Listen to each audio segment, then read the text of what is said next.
No vídeo passado, vimos as vozes do verbo ativa e passiva. Nesse vídeo, vamos ver as vozes do verbo reflexiva e reflexiva recíproca. A voz reflexiva ocorre quando o sujeito pratica e recebe a ação verbal simultaneamente, ou seja, ao mesmo tempo. Nesse caso, o verbo é sempre acompanhado de um pronome oblíquo da mesma pessoa do sujeito a que ele se refere. Veja o exemplo. O jardineiro feriu-se com a enxada. Ou seja, o jardineiro feriu a si próprio com a enxada. Nesse caso, o sujeito o jardineiro é sujeito agente e paciente ao mesmo tempo. Mais exemplos. Ele se cortou com a tesoura. Ela se olhou no espelho. Vou me barbear antes de sair.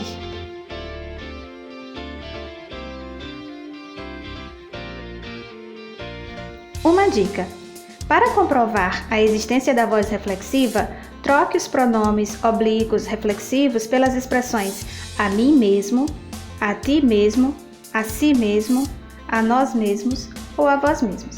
Por exemplo, na frase ele se cortou com a tesoura, veja que se trocarmos ele cortou a si mesmo com a tesoura, comprovamos aí a existência da voz reflexiva. Nos outros exemplos, veja isso acontecer também. Ela se olhou no espelho. Ela olhou a si mesma no espelho. Vou me barbear antes de sair. Vou barbear a mim mesmo antes de sair. A voz reflexiva recíproca ocorre quando a ação é mútua entre todos os elementos do sujeito. Nesse caso, o pronome oblíquo equivale a um ao outro ou a uns aos outros. Veja o exemplo. Os adversários encaravam-se friamente, ou seja, os adversários encaravam um ao outro friamente.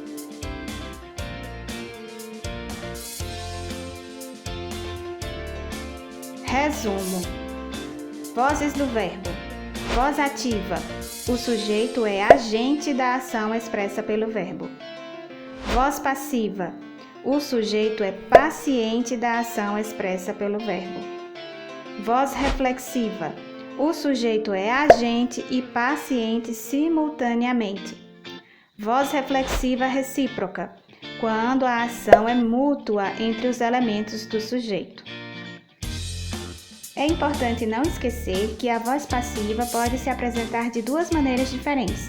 Pode ser voz passiva analítica, em que é formada com o verbo auxiliar ser ou estar, mais o verbo principal no particípio passado. E pode ser também voz passiva sintética, em que é formada com o acréscimo do pronome si ao verbo principal na terceira pessoa.